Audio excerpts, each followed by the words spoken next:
and Susan Granzello. You ready?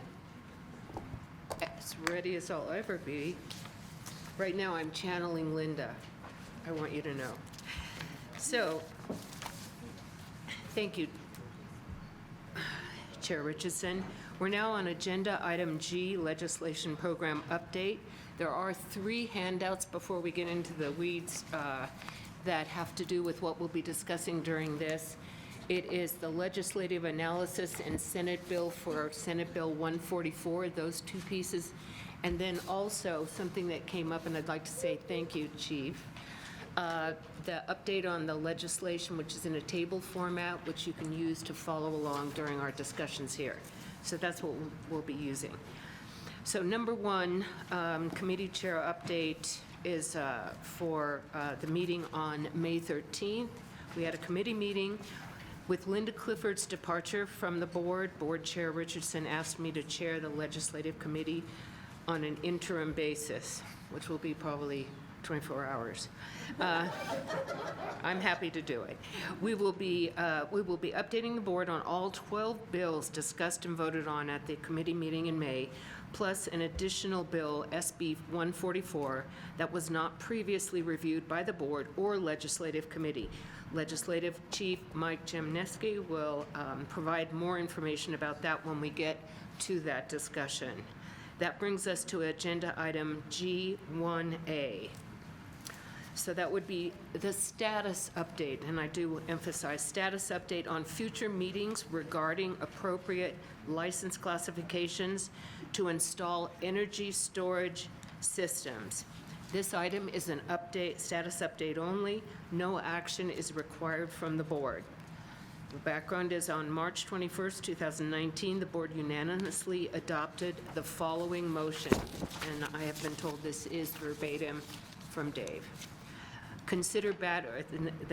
The motion was to consider battery energy storage system size, complexity, voltage, and potential risk. 2, draft a proposed regulatory package for board consideration that would prohibit or restrict certain contractor classifications from performing the installation of battery energy storage systems. And 3, assign this to the appropriate board committee or committees and provide updates at each board meeting, which is what we are doing right now. Currently, CSLB has authorized licensees in the following 4 classifications to install ESS, energy storage systems, in some cases with certain restrictions. A, general engineering, B, general building, C10, electrical, and C46, solar. To comply with the regulation development and review process, CSLB staff intends to meet with the following entities regarding their insight about prohibiting or restricting any of those 4 license classifications from performing an ESS installation. And that would be, on board already, is California Department of Finance, California Public Utilities Commission, Governor's Office of Business and Economic Development, California Building Industry Association, and California Building Officials Association.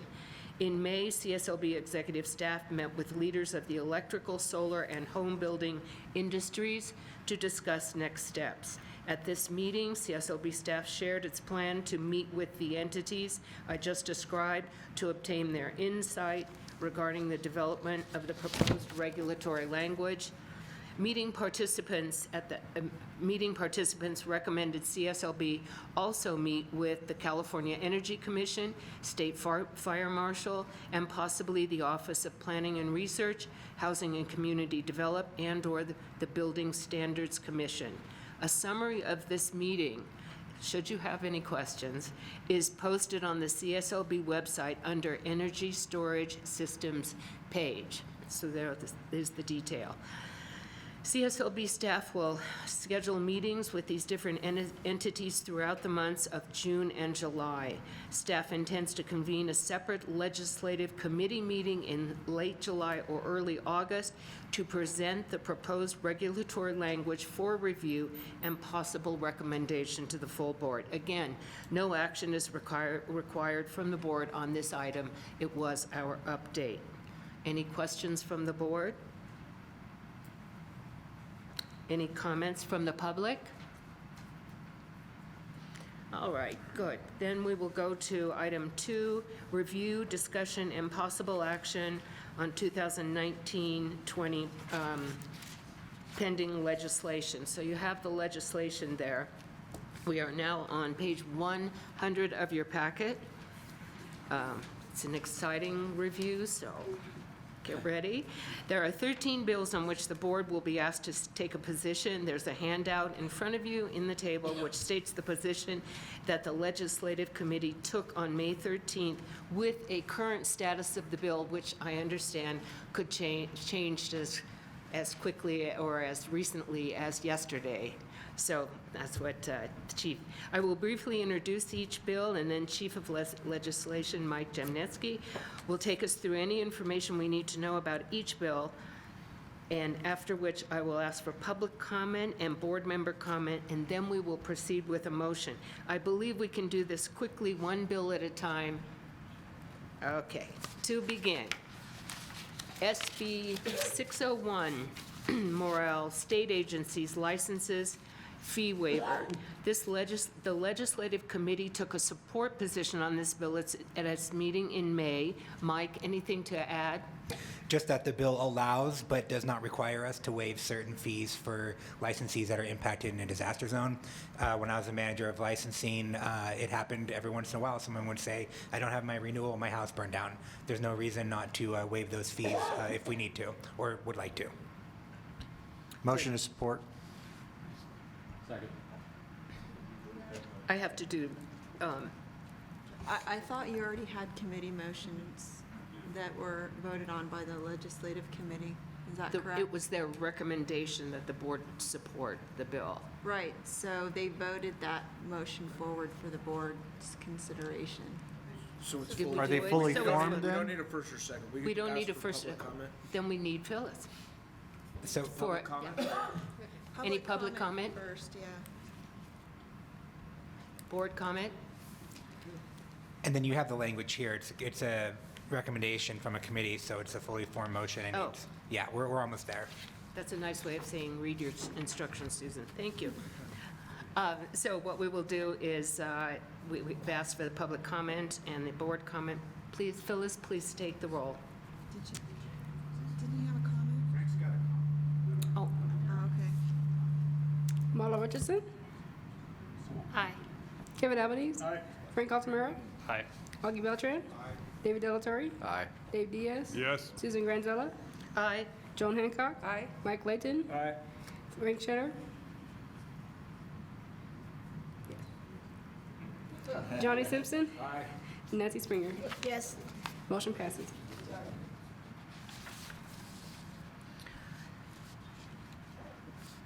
All right, so, thank you. The next is SB 610, Glazer Contractors Licensing and Regulation. This is CSLB's sunset bill. The Legislative Committee took a support position on this bill at its meeting in May. Mike, please update us on any amendments to our sunset bill.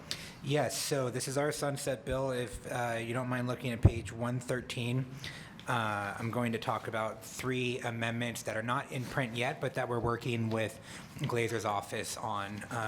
So if you look at page 113, line 17, the Sunset Committee did ask that we webcast all of our meetings. The way this is written, it sounds like webcast every meeting that CSLB has within its doors. So we've asked them to amend it to webcast only board meetings.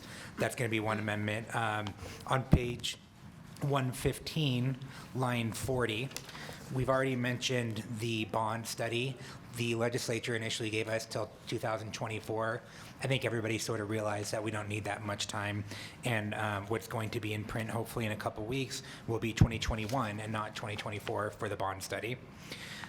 Page 121, line 22, we've talked for a few weeks now about the fee for the C10 electrician certification fee for electricians to support our enforcement of those requirements. The way that it's written now, it still kind of requires us to do regulations. So we're going to tighten it up so that we don't have to do regulations. And we're also going to have the fee be on the application, license renewal rather than an applicant.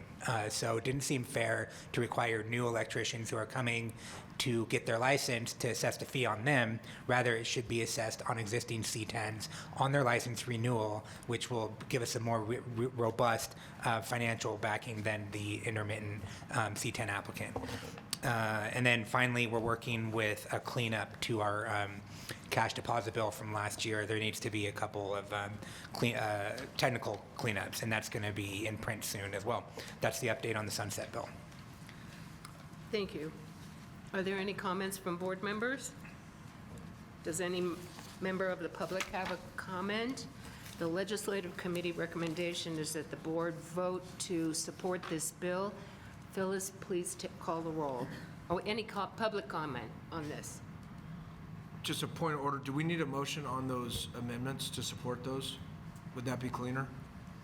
You could, if because it's different from what originally the committee had considered, you could. I would make a motion that we support the bill and adopt the three amendments that Chief Jay is working on.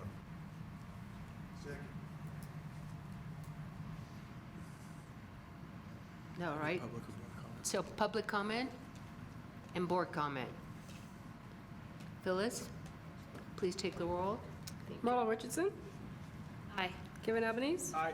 Frank Altamura, Yes. Augie Beltran, David Delatorre, Aye. Dave Diaz, Yes. Susan Granzella, Aye. Joan Hancock, Aye. Mike Layden, Aye. Frank Shetter, Johnny Simpson, Aye. Nancy Springer. Motion passes. Thank you.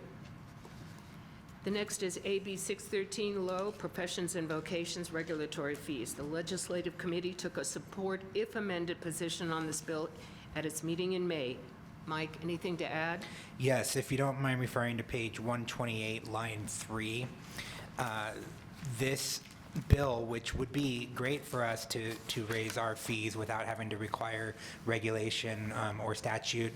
The issue is that the way that it's written there, it says notwithstanding any other law.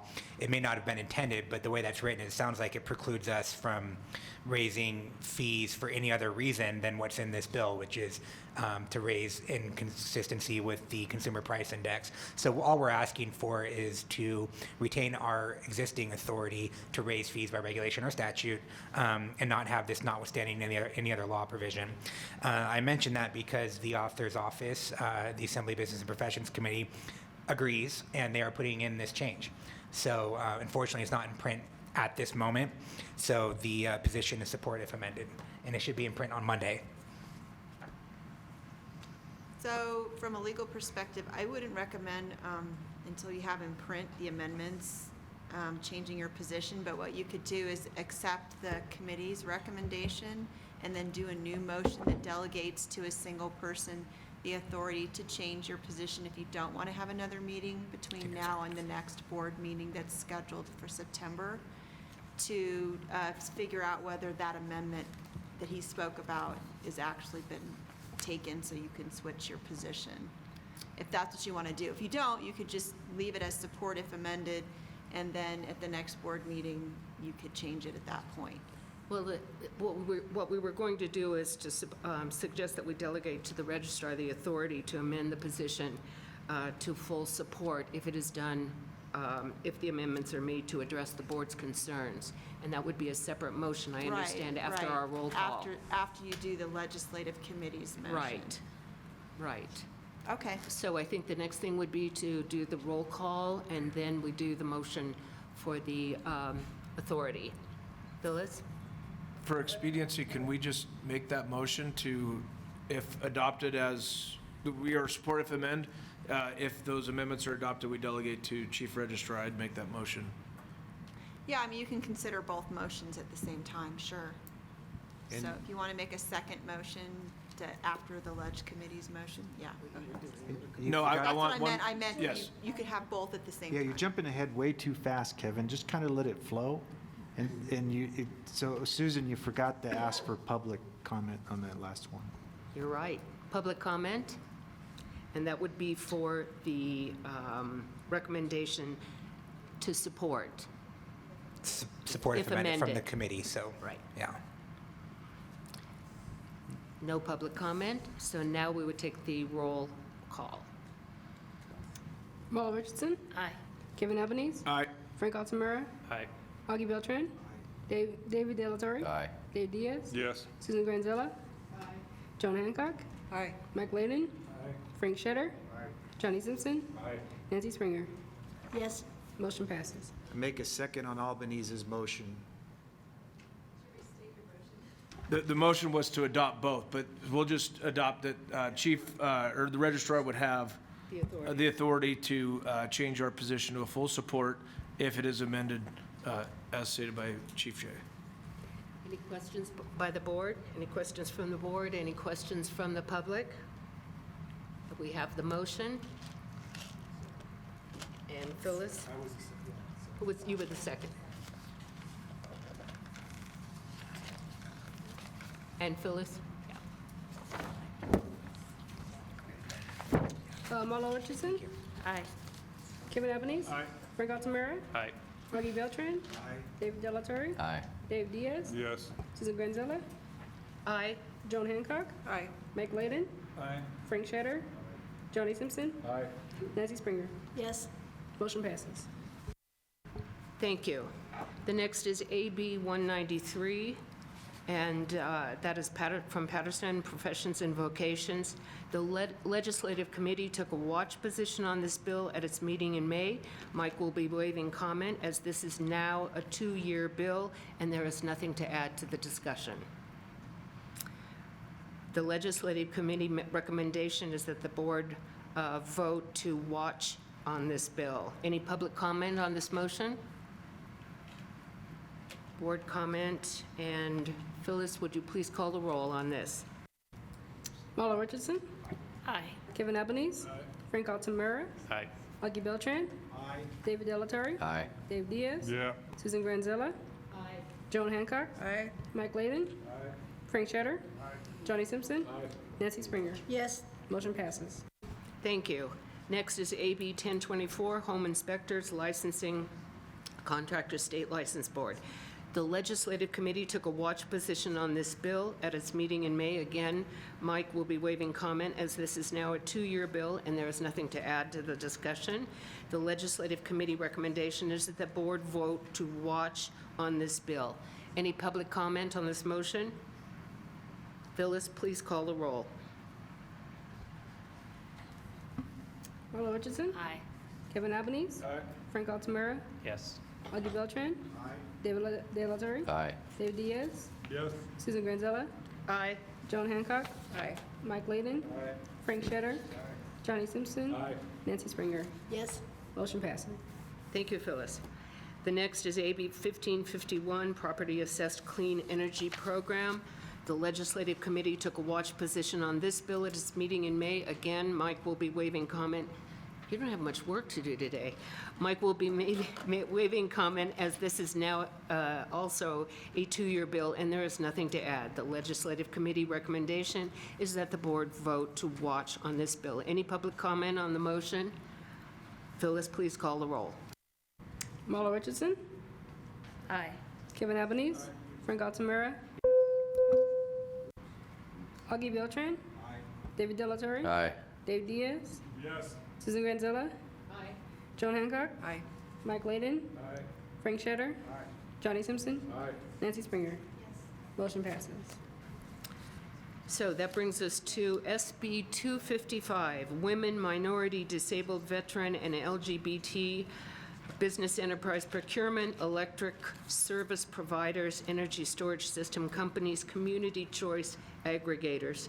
The Legislative Committee took a watch position on this bill at its meeting in May.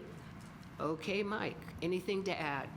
Yes, so the reason this bill is in here is because it requires CSLB to identify and share with others those who are quote-unquote licensed to perform distributed energy resource systems. That's not a word that's in our classification descriptions. And by the way, if folks aren't aware, energy storage systems has been a relevant issue for this board recently. Well, ESS systems are distributed energy resources. So that's why this bill is in here, because the board needs to be aware of that.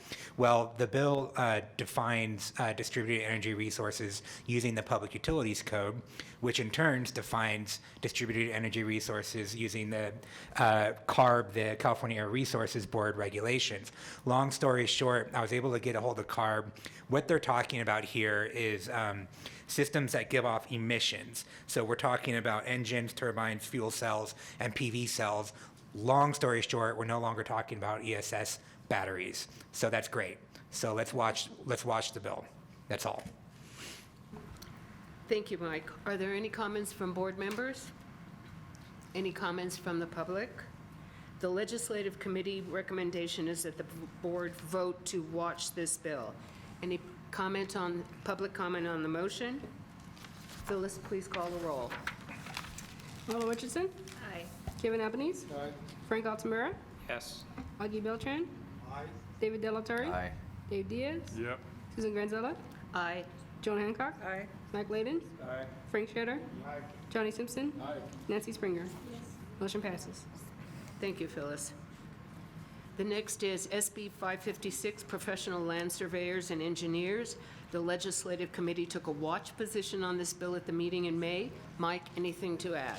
Yes, so the reason this bill is here, I mean, we're talking about land surveyors, not contractors. Well, the bill requires any business that engages in the practice of land surveying in any way to apply for a certificate with the Board for Professional Engineers, Land Surveyors, and Geologists. That board already licenses land surveyors, but this is a separate, lower standard to get a certificate for anybody that practices land surveyors. Well, this is relevant to our A general contractors. Linda's not here, Kevin is. My understanding here is that anybody that uses math to determine the configuration or contour of the Earth's surface would now need a certificate. So to the extent that's relevant to our engineering contractors or B contractors who calculate elevations, that's why it's just for your information. That's what they're trying to amend in the law. My understanding is that this was either killed or not progressing. Is that true? It was heavily, It was heavily amended. So it's not going to have any impact on the employers as far as laying out your own stuff. It has to do with the non-licensed surveyors going out there and laying out buildings and so forth. So it doesn't really affect us at all. Yeah. Any public, is there any public comment on this motion? Any comment from board members? Okay, so the Legislative Committee recommendation is that we vote to watch this bill. If there's any public comment, no, I don't see any. Phyllis, please call the roll. Marla Richardson. Aye. Kevin Albanese. Frank Altamura. Yes. Augie Beltran. David Delatorre. Aye. Dave Diaz. Yep. Susan Granzella. Joan Hancock. Aye. Michael Layden. Frank Shatter. Johnny Simpson. Nancy Springer. Motion passes. All right, the next we're going into new territory, SB 144, criminal fees. The board has not previously reviewed this bill, and I'm assuming Mike has a lot of comments on this. Sure, I'll try to keep it quick. This did not go before the Legislative Committee intentionally because I was anticipating some amendments to be made to the bill as was represented to me. This bill has been on my radar since about March, and I've been communicating regularly with the author. Here's what happened. It's a 250-page bill that amends almost about 100 sections of California state law. They did basically a control F, a control find through our laws to replace a certain penal code section with a certain government code section. As it states in your packet, this is really intended to alleviate all of the extra fees that get assessed onto people who are convicted of things. It's a valiant intent. They're trying to alleviate barriers to entry for people who have crimes and the cost that it takes to get out of having a criminal record. The problem is 4 sections of our laws somebody didn't read, because 4 sections deal specifically with fraud in disaster zones, and that penal code section they're flagging is in all 4 sections. Talked to the author's office. They said, whoa, sorry, we didn't intend this. They submitted changes to appropriations to get those our laws out of there.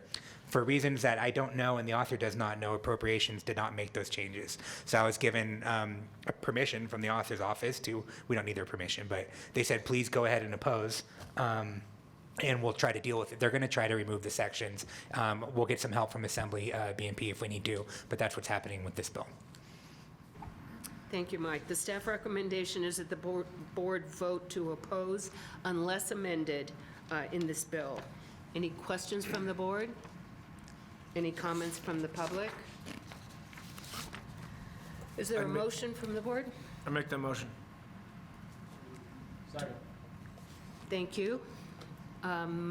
Phyllis, please call the roll. Oh, public comment. My fault. Pardon? I'm sorry. Vote on any motion, the public has to have the opportunity to comment on that motion. Okay. That was my fault, Susan. It's not in your script. Yeah, one-on-one here. I take full responsibility. Yeah. Okay. All right, thank you. Any public comment? Seeing none. Phyllis, please call the roll. Marla Richardson, Aye. Kevin Albanese. Frank Altamura, Yes. Augie Beltran. David De La Torre. Aye. Dave Diaz. Yes. Susan Granzella. Aye. Joan Hancock. Aye. Mike Layden. Aye. Frank Shetter. Johnny Simpson. Aye. Nancy Springer. Yes. Motion passes. So this will be similar to what we just did. We'll have a separate motion. We additionally suggest that we delegate to the registrar the authority to pull the board's opposition if the amendments are made to address the board's concern. Do I have a motion to give that authority to the registrar to do that? Second. Do I have any public comment? Thank you. We have a second, and Phyllis, please call the roll. Marla Richardson, Aye. Kevin Albanese. Aye. Frank Altamura, Yes. Augie Beltran. David De La Torre. Aye. Dave Diaz. Susan Granzella. Yes. Joan Hancock. Yes. Mike Layden. Aye. Frank Shetter. Johnny Simpson. Aye. Nancy Springer. Motion passes. Very good, rolling along here, keeping pace with Kevin, trying. We're now going on to AB 1076, Criminal Records Automatic Relief. 544. Oh, I'm sorry. I like your style, but.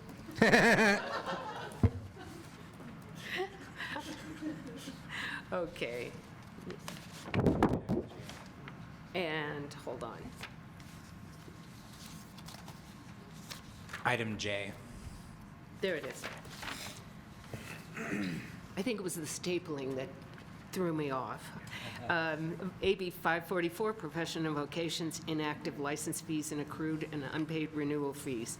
The Legislative Committee took an opposed position on this bill. Mike, anything to add?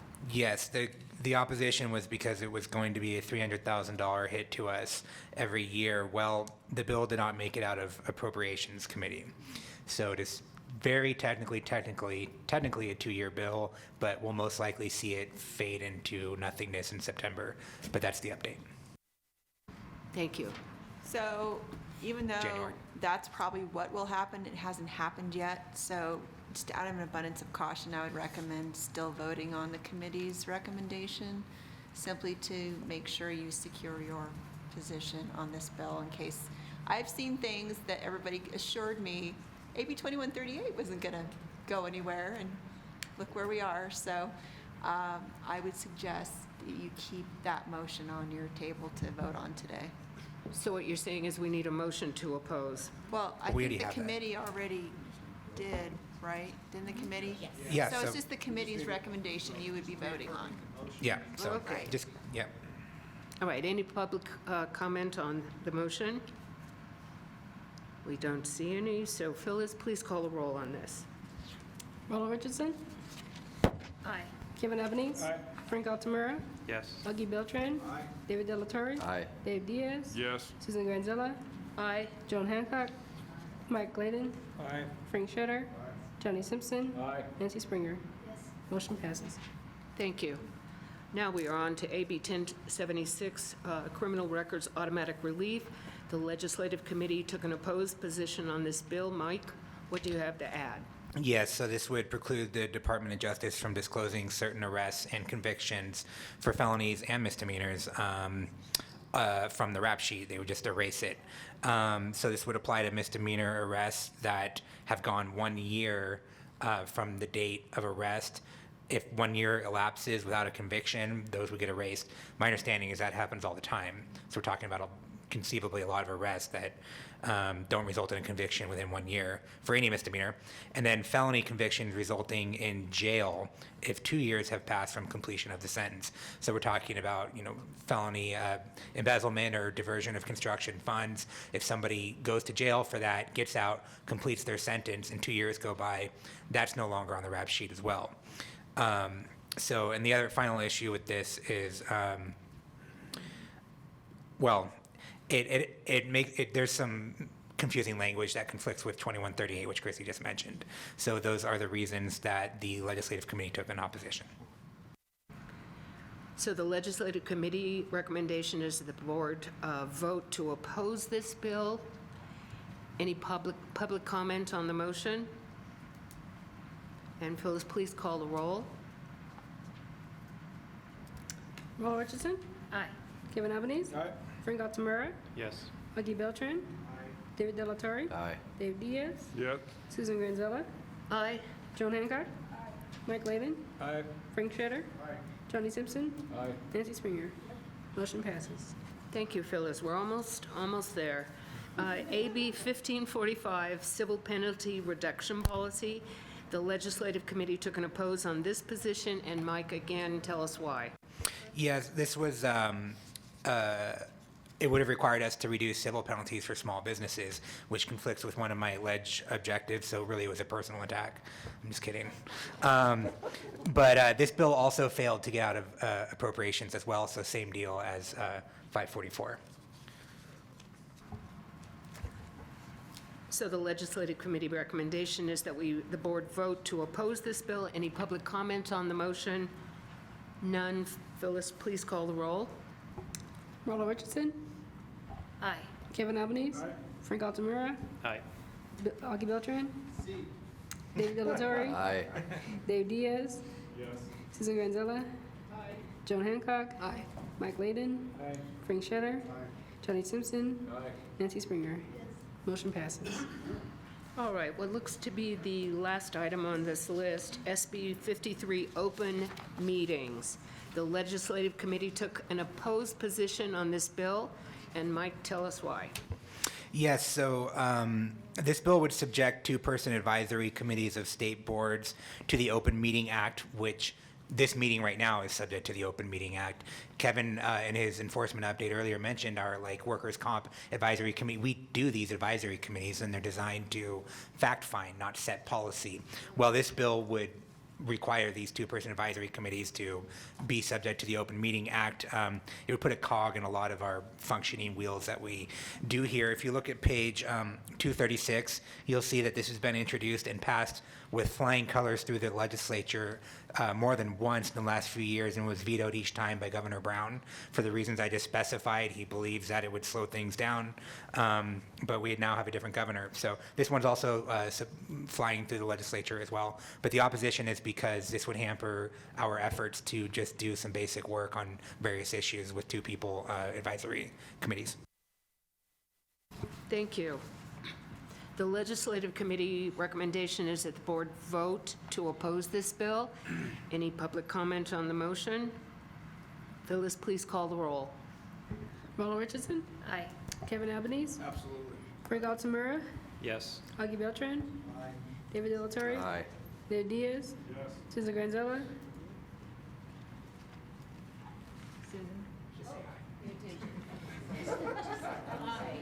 Joan Hancock?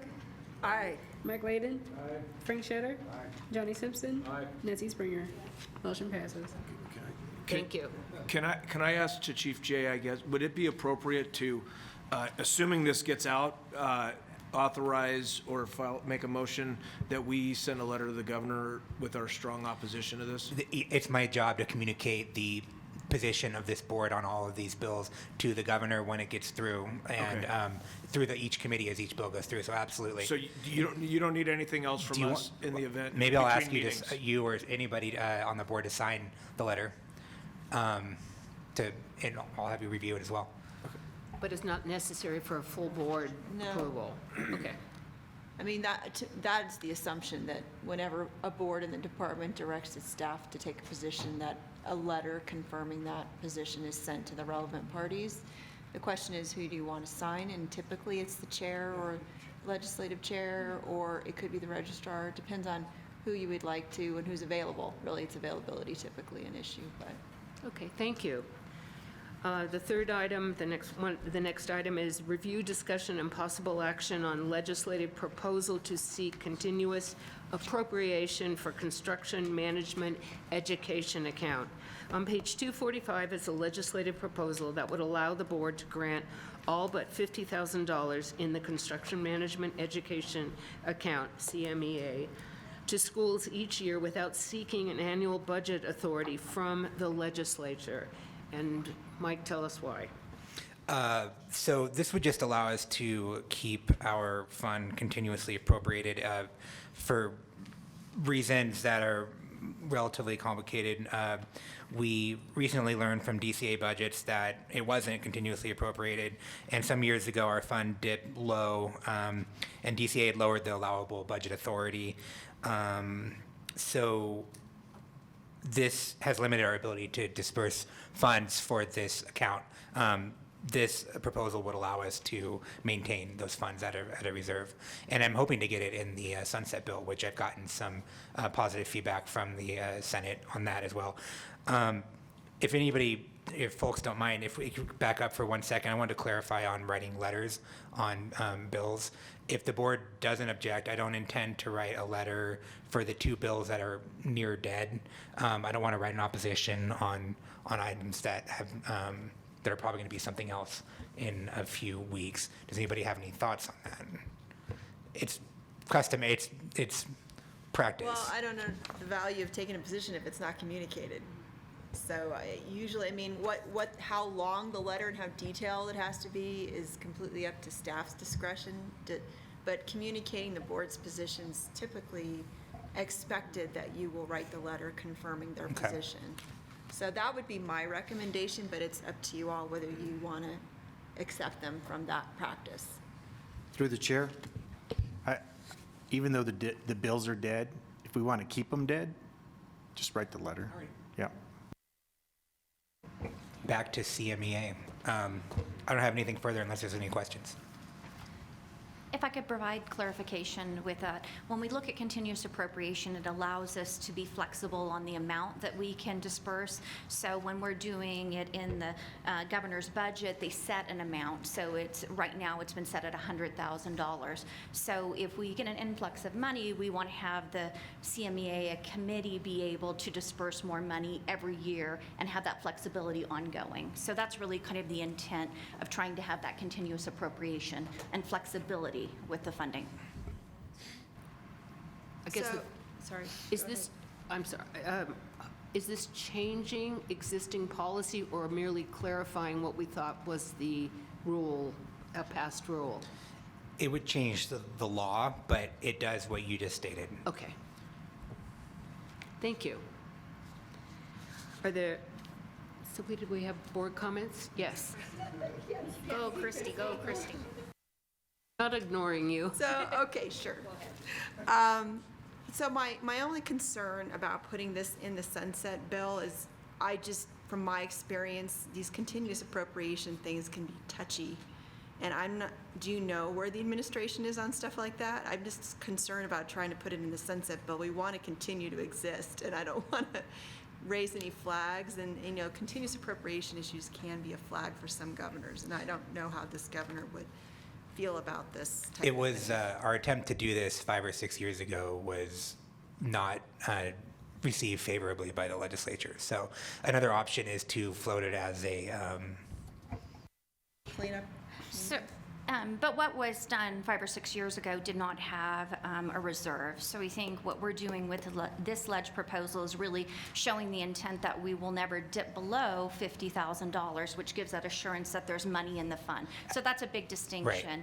We've also been in communication with the Department of Consumer Affairs, the Budget Office, who's had discussions with Department of Finance, and they feel that this proposal is the right method to go forward. So there are some distinctions made from how we handled this 5 or Right. 6 years ago. yeah, this is So- a reserve as opposed to earmarking funds, which was the case last time. Yes. And like I said, we've had positive feedback from this Senate BMP as far as floating this in the sunset bill. But Yeah, but like I was saying, do we know how the governor's administration feels about these types of things? Because I've seen governors veto With sunset respect, bills. Counselor, Yeah. nobody knows where this governor is going on a lot Well, of that's bills. my concern, like, so maybe you should think about not trying to put it in your sunset bill until you're comfortable that that's, I think that she's sorry, Chair.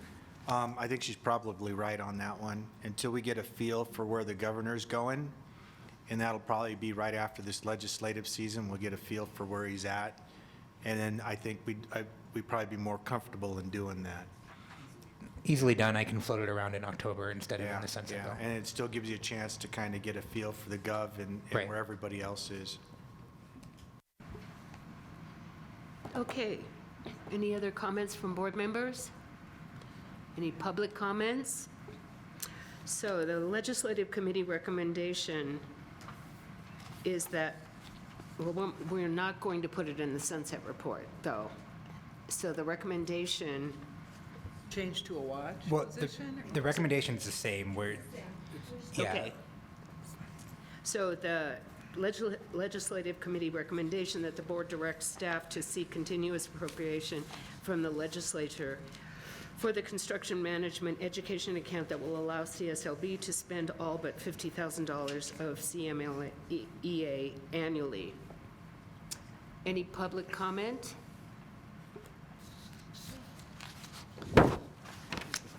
Phyllis, no public comments, so Phyllis, please call the roll. Marla Richardson. Aye. Kevin Albanese. Frank Altamira. Aye. Lucky Beltran. Aye. David Delatorre. Aye. David Diaz. Yes. Susan Granzella. Joan Hancock. Aye. Mike Layden. Frank Shredder. Johnny Simpson. Nancy Springer. Motion passes. Okay, so one of our last items is the review, discussion, and possible action to initiate rulemaking to create a new license classification for tree and palm contractors. On page 249 is the background of this issue, which describes the need for a specialty license classification for tree and palm contractors to ensure that licensees are tested on and aware of health and safety protocols to reduce injuries and damages. So Mike, anything to add? Yes, so we're going to depart slightly from the Ledge Committee motion, so it'll be slightly bumpy here. And the reason why is because at the Ledge Committee, we had agreed to include the 15 feet exclusion in this language because the contractor's law does provide an exemption for gardeners who are trimming trees that are under 15 feet. They are exempt from the contractor's law. The problem is when we tried to stick that language into this reg, what we did was we wound up expanding existing law by basically saying that anybody trimming trees under 15 feet would be exempt, and that's expanding the law. We're not authorized to do that in reg. So we've just fixed that by making the language a little bit more clear. That's why we're going to go through a couple of motions here.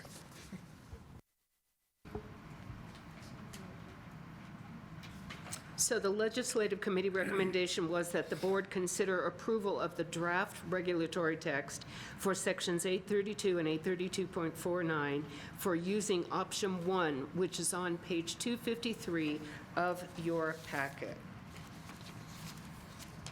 Yeah. And then, however, Yes. after, yeah.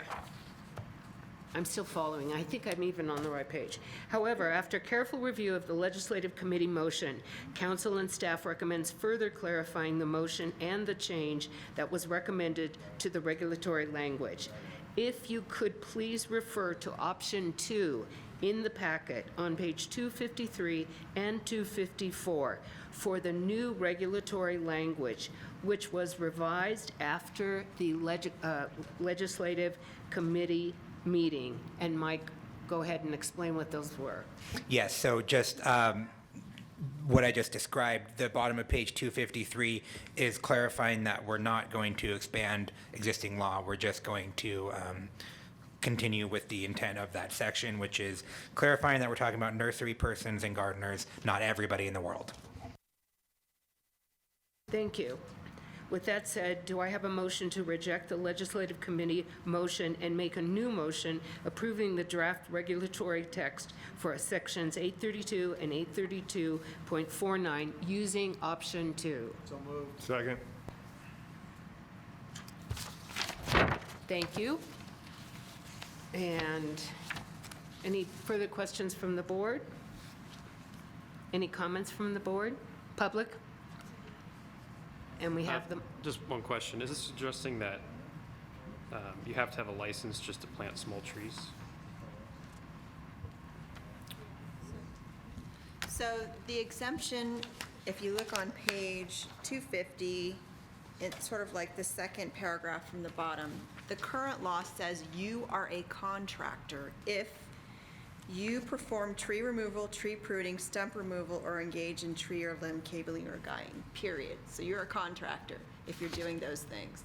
The exception is for nursery persons and gardeners who are pruning or trimming trees that once you put them in the ground, they're 15 feet in height or lower after planting. So that exemption is in statute, so we can't create a license classification that's inconsistent with that limitation. So the law says you're a contractor if you're doing this tree work, unless you're a nursery person or a gardener. And so that's the only exemption from licensure that we have in law that we can use right now. And so, Frank, what this is doing is taking the existing D49 tree classification. We already have a license for tree contractors. This is going to put it in the Cs, the specialty class, which would subject them to the examination requirements, because the Ds are not. So that's the big picture here. So there's already a licensing requirement. But did it originally include planting? Yes. Yes.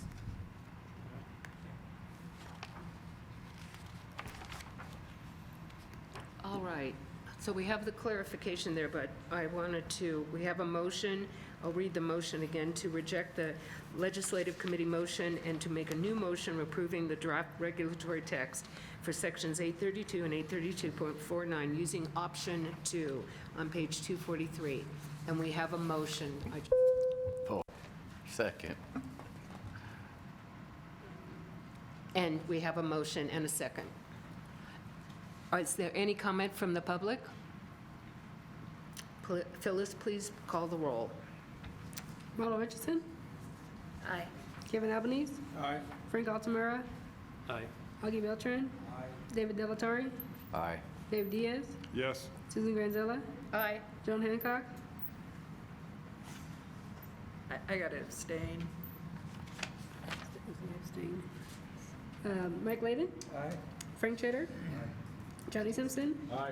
Nancy Springer. Motion passes. Thank you. So now I'd like a second motion to direct staff to submit the proposed text to the Director of the Department of Consumer Affairs and the Business Consumer Services and Housing Agency for review, and if no adverse comments are received, authorize the registrar to take all steps necessary to initiate the rulemaking process, make any non-substantive changes to the package, and set the matter for a hearing. Any questions from the board? I think you understand what that means, that we are giving. Second. Any public comments on this motion? Additional motion? No public comments. Phyllis, please call the roll. Paula Richardson, Aye. Kevin Albanese, Frank Altamura, Aye. Augie Beltran, David Delatorre, Aye. Dave Diaz, Susan Granzella, Aye. Joan Hancock. I have to ask you to read that motion again, I'm sorry. Certainly. The motion is to submit the proposed text that we had talked about, the proposed text to the Director of the Department of Consumer Affairs and the Business Consumer Services and Housing Agency for review, and if no adverse comments are received, we authorize the registrar to take all steps necessary to initiate the rulemaking process, to make any non-substantive changes to the package, and set the matter for a hearing. Mike, Can I do you just want to? explain? Can you? So it's on page 254, if you want to read it yourself. It's the second bullet from under the council recommendation. And years ago, the Office of Administrative Law claimed they weren't clear that the board, at the time that they considered the text, approved the language and then authorized the staff to begin the rulemaking process, because you all are the policy-making body of the board, not the registrar. And so you have to delegate the ability to do the manual steps to move the rulemaking text through the different control agencies and get their approval.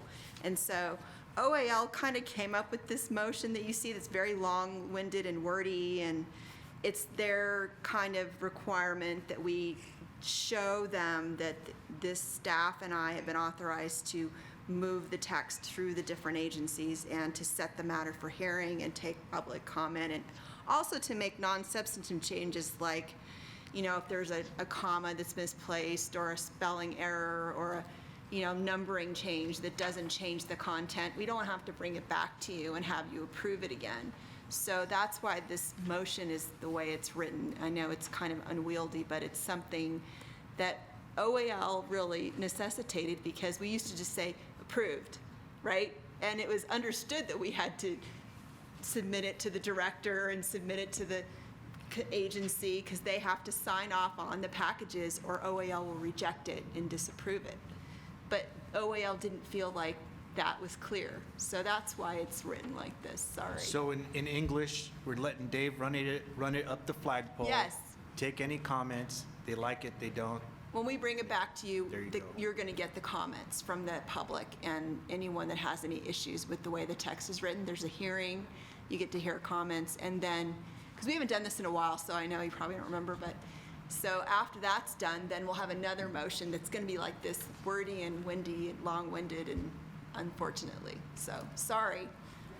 But actually, That's all I can say. But actually, I think your point was well taken. It might have been good to have context before I blurted out this motion, that upon council recommendations, we wanted to solidify the motion by another motion giving him the authority, and the context around why Christie felt we needed to do that. But we'll do that next time. Yeah, and feel free to ask questions like, why does it say that? I mean, I want you to feel comfortable with what you're directing staff to do, and if you don't understand it, you shouldn't be voting on it, in my view. So definitely feel free at any time, say, wait, tell me what this means and what I'm actually voting on, because I want to know what I'm voting on. So, Well, I appreciate that. My vote is yes. Black Layden? Yes. Frank Shatter? Yes. Johnny Simpson? Aye. Nancy Springer? Motion passes. Thank you. So last but not least is an update and discussion on legislative 2019 through 21 strategic plan objectives. We are now on page 257, and Mike will update us on the strategic plan. Yes, unless there's any specific questions, we don't need to go through all these. We're only making two changes. The changes are to 3.2 and 3.3 on page 257. We're asking for a new target date for 3.2, the mandated workers' compensation for various classes. The reason is because it didn't go into our sunset bill, because we haven't finished all of our stakeholder meetings, and we weren't shopping legislation this year because of sunset. So we just need more time. 3.3, the main issue here is our hazardous substances cert requirements are kind of outdated. The law refers specifically to underground storage tanks. It needs to be broadened. But with sunset this year, ESS, workers' comp, home improvement laws, everything else we've been doing, we just needed more time on 3.3. And that's all I have. We're going to probably have a motion to change the dates if nobody objects. Thank you. Are there any questions from the board?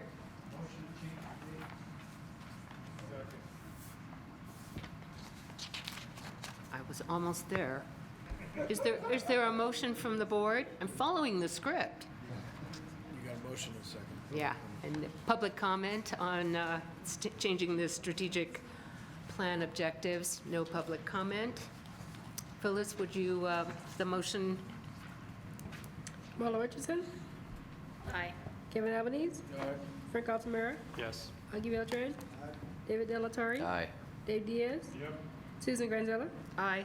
John Hancock, Aye. Mike Layden, Aye. Frank Shatter, Johnny Simpson, Nancy Springer. Motion passes. Thank you, and that concludes the legislative committee update.